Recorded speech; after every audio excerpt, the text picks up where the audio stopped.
Well, hello, friends. This is Wendy. We are going to be using Woodland Winter Animals today. Say that 3 times fast. This stamp set is so stinking adorable, and you might be thinking, why in the world are we making a Christmas card? Well, if you caught Kelly Taylor's video yesterday, her live, she made a gorgeous card that was also a Christmas card with pine cones and all the beautiful things because yeah, Honeybee's having an awesome Christmas in July sale with 20% off. So you definitely should take advantage, obviously, for sure. There is a link below my video with these products. I do have to tell you a quick little story about this particular stamp set and die set that I'm using. I had the pleasure of attending the Honeybee Retreat back in March. And because I'm on the design team, I got to go. Well, everybody got to do warehouse tours, but when I did my warehouse tour, maybe somebody there at Honeybee let us pick out some items and purchase them that day. And it was like getting to shop at a Honeybee store, and it was the best experience of my life. Like, seriously, it was so much fun. Okay, maybe not of my entire life, but it was so fun. So here, really quick, I'm just going to make note on the card. I'm going to color all of these animals super simple. I'm using my brand new Ohuhu markers, and I've been practicing and playing with these since I got them a few days ago, and I really, really love them. I have the Honolulu set, and so far, so good. Really, really like them. Great alternative to Copic markers, and I think I'm going to be investing in getting some more of these for sure. So here we're just going to color each animal with just a 2-color blend. So one dark, one light, and I'm keeping it really simple. I'm not trying to complicate my life or these animals being colored. I just want them to be cute. So anyway, yeah, went to Honeybee and had that awesome experience, got to do a little shopping, saw this set, and immediately had to have it. It is an older set, and I have news. It is retiring. And at the recording of this video, I have to tell you that there's plenty of these still available, and the stamp set itself is only $9. So please run and grab this set if you love it. It is so cute. We are going to be making a side step fun fold card today. And these little woodland creatures are going to be kind of tiered throughout the entire card. And we are going to use some fun pattern paper from Honeybee that likely is still on sale and hopefully available. Some of the items I used today, it's totally possible they won't be available by the time you go to shop. I don't know. This sale runs from Friday, July 11th through Sunday, July 13th. So you're going to want to prep your supply list, your wish list. And there will be lots of awesome wintry fun things available. Okay, so back to the card here. I'm just continuing to color all of these little animals, and a lot of them are similar colors. So I just kind of tried to mix up the tones of each of them, make some a little darker, a little lighter, a little more red, a little more yellow. I do not like the color of the deer's face after I did it. I wish I would have made it the gray color, because it looks weird that his chest is like the white gray, and then, anyway, but it is what it is, right? We're gonna do some glazing over the top of it. And here I'm making all of these little animals' ears light pink by taking the colorless blender and tapping it into a bright pink, picking up a little bit of that ink and then putting it on their ears.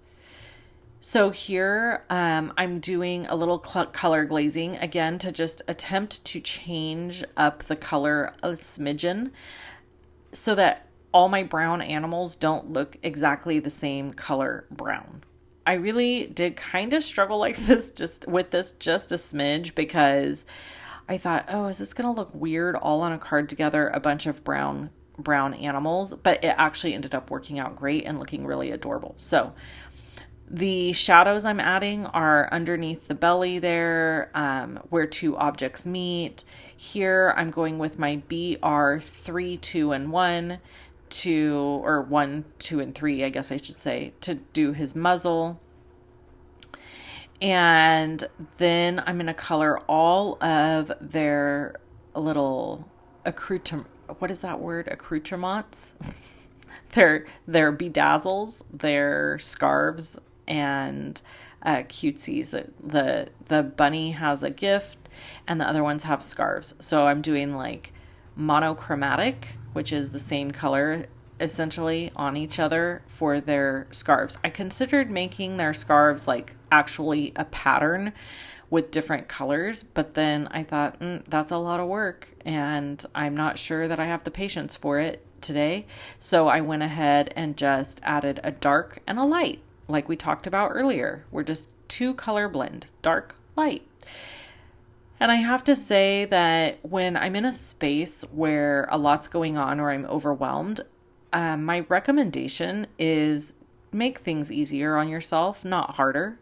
So use two color blends. If you love coloring with alcohol markers, instead of using, a 3 or 4 color blend, or the really experienced folks, they like to use those 5 color blends, which is very rare for me.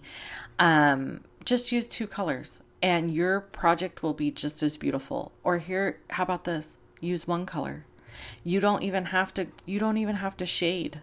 You can just like be an incredible rebel, and you could completely 100% use 1 cute color and it will be fine. I could have colored this mailbox 1 color of red, colored the inside black, colored the bottom just with a brown, and been done.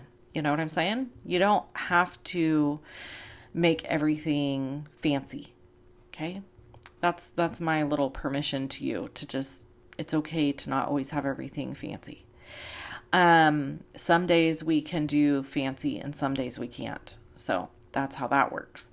So once I got all these little friends colored, remember I told you I didn't like the color of his face. I wasn't digging it. So I went over it with a couple of other colors. Loved it. Way better.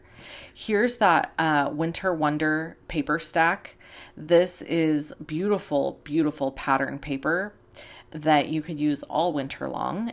And there's even some pages in here that I feel like you could use for kind of like a beachy, oceany look. So pretty versatile. This piece of cardstock is cut at 5.5 by 8.5, and we're going to cut from 1 1/4 to 6 8 right down the middle of this cardstock. We've got the top 5.5 inch lined up at 2 3/4. So again, you're going to line it up at the 2 3/4 mark at the top, the portrait way, and then you're going to use your ruler on your bar, and you're going to cut from 1 1/4 to 6 1/8. Now I've got like a hole in the middle of this, right? It's a slit. Then you're going to turn it, and you're going to put your cardstock at 1 1/4, and you're going to score on one of the sides just to the cut line.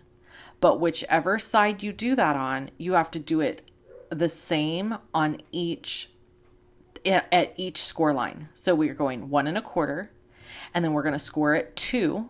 Again, we're scoring just to that cut line. Okay, that's it, not all the way across. Then we're going to go 3 1/8. Again, just to the cut line, all on the same side. You see, I'm doing it all on the bottom. Then we are going to move this to, I believe, 6 1/8.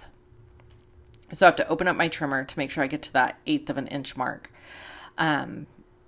Because when you have this trimmer closed, it won't let you get to 1/8 of an inch. And then we're going to score again, just to the cut line. That's really important. Okay. I'm pausing right here because I'm like, is this the correct measurement? I'm making sure my measurements are correct before I score. This cardstock is the Spellbinders, a piece of the like navy color. Ooh, sorry, I don't know the name of the color off the top of my head. It's from that big color wheel pack, and Honeybee has it for sale. My last score line there that you saw me go all the way across was at 4 1/4. So here's all my score lines with my slit. And we're going to start by folding a peak or a mountain, whichever you want to call it, at the front, and then a valley, and then a peak, and then a valley, and then a peak.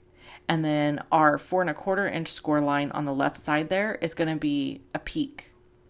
So then you end up with this shape, which is a side step fun fold card.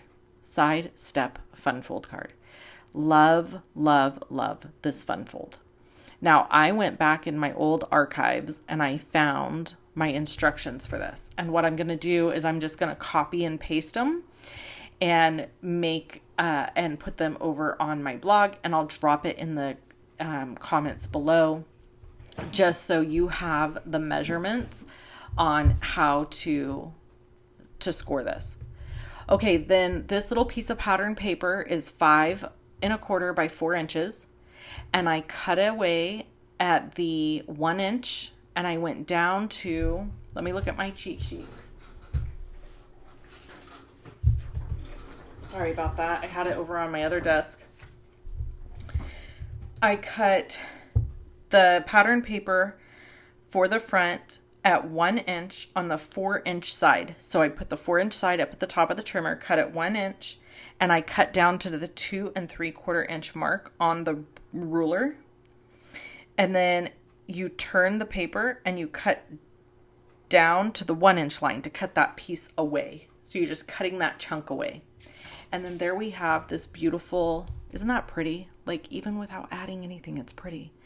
So I'm going to speed this up here a little bit because we are going to place all this stuff. And this takes me a minute. I left this part in the video because I wanted you to see and I wanted you to know that no matter if you are on a design team or not, if you've been making cards your whole life, I don't care. It takes you a hot minute to figure these kinds of things out. There's no person that I know of that just places this kind of stuff down and immediately knows where everything should go. It just takes a minute. So I wanted to just kind of show you my process so you could see what it takes to kind of come up with your final product. So the fun thing about this fun fold card, what makes it fun, is that you can tier all kinds of different little fun things. You could do flowers, you could do balloons, you can do creatures, you can do anything you want. And having it tiered like this, when this card is finished and everything's glued in place, when it stands up, you have just this cute, adorable little scene looking at you with all these awesome little cute animals. It's just the best. I love this fun fold card. This is one that just really took me back to the olden days of card making. I'm sure you've seen it before. It's not new by any means. Who knows who invented this, who came up with this fold to begin with? Probably some really smart engineering type person. Not me. I just copy the things. Are you a copier? Because I'm a copier. That's what I love about card making, is the encouragement to copy. We literally have something called CASE, which is copy and share everything. Do you know how unusual that is? That is such an unusual thing. Most industries, they don't want you to copy anything. They feel threatened by it. In the card making world, it's a compliment, in my opinion, when somebody copies you. If you watch card makers, so many card makers will say, please try this. Let me know if you do it. Please do this. Let me know. Let me see. Send me a photo. Because people genuinely enjoy when you have learned something from them and then you do the same thing and you share it with them. And I think that that is just part of the magic of the card making industry. That's one of the things that sets it apart. So here I am using a sentiment from a really cool stamp set that's on sale as well. And what is it called? No, how do you not know that, Wendy? I'm supposed to be a professional. It's called Let It Snow, and it has gorgeous snowflakes and beautiful sentiments, and this was one of them. And I just thought, listen, we have all these magical woodland creatures that are waving at us and so happy, and they feel magical in this little forest. So I went ahead and used Believe in the Magic of Christmas. And now we have a beautiful side step fun fold card. Isn't that gorgeous? I absolutely love it. I love how it turned out. So I hope you guys had a fun time hanging out with me. I hope you have an amazing day, and I will catch you in the next video. Make sure to check the links below. Bye-bye.